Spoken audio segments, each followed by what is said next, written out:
Good afternoon, Mr. President. Good afternoon. While it is true na constitutional duty ng House na to act on the impeachment complaint, meron ho silang choice kung i-endorse sila o hindi. Diretsuhin ko na po yung tanong, did you have a hand in this impeachment? No, the executive cannot have a hand in the impeachment. Walang role ang executive sa impeachment. Of course, did we discuss it with the Speaker? Did we discuss it with the other congressmen? Of course. And then tinatanong, anong plano ninyo? Ano ba talagang gusto ninyong gawin? And that's it. Well, nandito na ito. Hindi na namin maiwasan. But the conventional thinking, Mr. President, is that nothing comes to pass in the House without the President or without Malacanang's blessing. Well, you give me too much credit. But again, what the House has done is clearly the mandate that they have been, the constitutional mandate that they have to proceed with the impeachment complaints.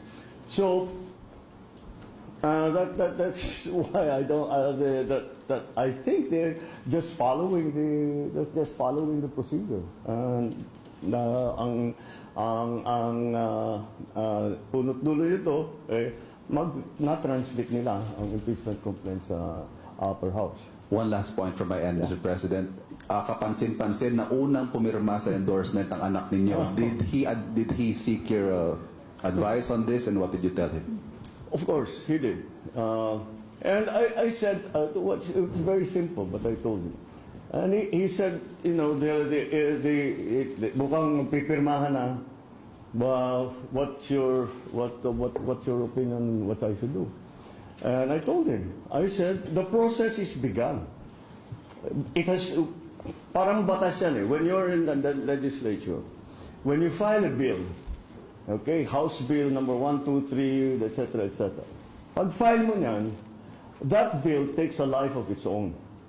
Kahit anong gawin ng congressman na nag-file o senador na nag-file, kahit ayaw niya yung mga changes na magagawin doon sa kanyang bill, wala na siyang magagawa.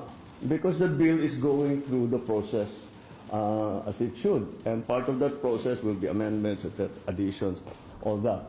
The impeachment complaint is exactly the same. Once it has been filed, there is a procedure that needs to be followed already.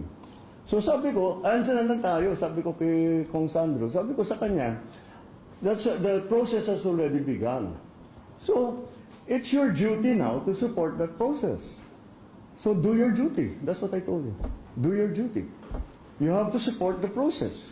You are constitutionally mandated to carry out that process. And you are a congressman, so do your duty. That's what I told him. I didn't know you'd be the first to sign that.